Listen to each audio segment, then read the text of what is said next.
Olá pessoal, então vamos conversar sobre a técnica do forame infraorbitário, também conhecida como bloqueio do nervo alveolar superior anterior.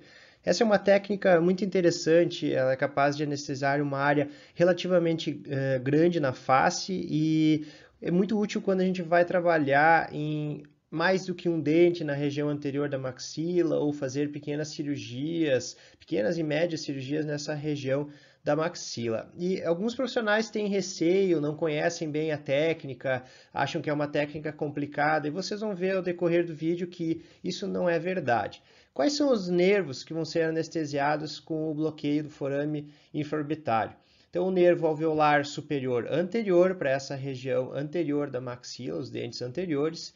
O nervo alveolar superior médio também vai ser anestesiado com essa técnica. E, claro, o nervo infraorbitário, aqui responsável pela inervação sensitiva da região da face, na região infraorbitária.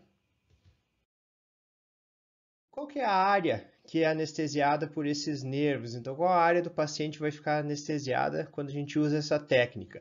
A polpa dos incisivos centrais, laterais e caninos, no lado que a gente vai fazer a injeção.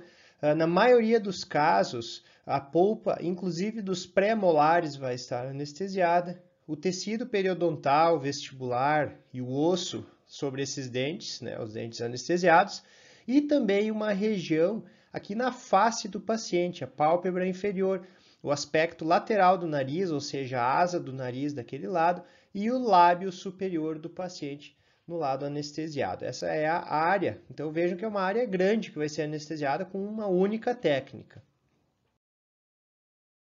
Muito importante para a gente fazer, entender bem como funciona essa técnica, a técnica do forame infraorbitário, é a gente localizar o forame no nosso paciente, tá? O forame infraorbitário que fica aqui nessa região da maxila. E como que a gente vai fazer para localizar isso no paciente? Então, primeiramente, a gente vai localizar o rebordo infraorbitário do paciente, que vocês podem, inclusive em vocês mesmos, agora estar palpando aqui, abaixo do olho, o rebordo infraorbitário, bem na região central do rebordo infraorbitário. Então, com o paciente olhando de frente, a gente vai traçar uma linha que vai da pupila, tá? Do centro da pupila do paciente até o ângulo da boca, o canto da boca do paciente. Então, traçando uma linha reta com o paciente olhando de lado, o forame infraorbitário vai estar aqui, ó, mais ou menos 1 centímetro abaixo do rebordo infraorbitário. A gente consegue palpar uma depressão nessa região aqui. E também essa linha coincide aqui paralelamente com a região dos pré-molares superiores, com o longo eixo dos pré-molares superiores. Isso vai ser importante para a nossa técnica anestésica.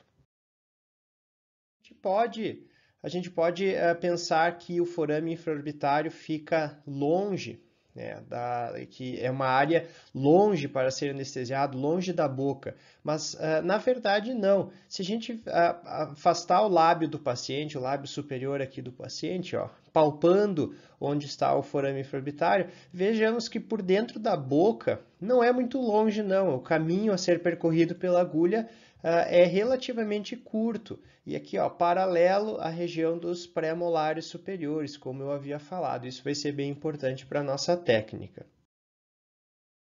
Então, vamos falar um pouquinho sobre a técnica da anestesia. Para essa técnica, nós vamos utilizar preferencialmente uma agulha longa, tá? Visto que a área-alvo para a nossa anestesia fica a cerca de 16 a 20 milímetros dali da região onde a gente vai fazer a punção, então por isso preferencialmente uma agulha longa. E a região da inserção da agulha é essa região do fundo de sulco vestibular na região do primeiro pré-molar superior. Então vejam bem, paralelo ao dente, paralelo ao primeiro pré-molar superior, na região do fundo de sulco vestibular, nós vamos inserir a nossa agulha. E 16 a 20 milímetros em direção ao forame infraorbitário, que vai estar sendo palpado lá em cima. Então, vai estar sendo palpado o forame, nós vamos paralelo ao dente em direção ao forame. Mais ou menos, para vocês terem uma boa noção, esses 16 a 20 milímetros é um pouquinho mais que a metade da nossa agulha longa. É um pouquinho mais da metade que a gente vai tá penetrando lá com a nossa agulha. Se encontrar resistência óssea, se a gente tocar no osso no meio do caminho, então a gente pode estar afastando a agulha da região lá do osso, afastando a agulha da região do osso, para em direção, poder seguir em direção ao forame infraorbitário. E ao chegar lá na região do forame infraorbitário, a gente vai fazer o refluxo e iniciar a injeção. Quanto anestésico local vai nessa técnica? Aproximadamente um tubete já é suficiente para fazer a anestesia, pulpar profunda dos dentes envolvidos na região anestesiada. E quais são os sinais e sintomas sentidos pelo paciente com essa anestesia? É o formigamento e anestesia, primeiramente da pálpebra inferior e da asa do nariz, do aspecto lateral do nariz, e o lábio superior. Isso é de responsabilidade da inervação do nervo infraorbitário. Tá? Então, a primeira coisa que o paciente vai sentir é esse formigamento na região da face.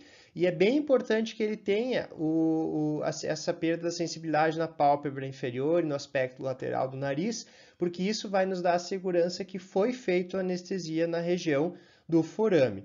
Tá? E após 3 a 5 minutos, então um tempinho depois, o paciente vai ter daí sim a sensação de anestesia dos dentes e mucosa alveolar. Tá? Então, primeiro o paciente vai ter essa perda da sensibilidade na região da face, para depois sim ter a sensação de anestesia nos dentes e mucosa alveolar, ok?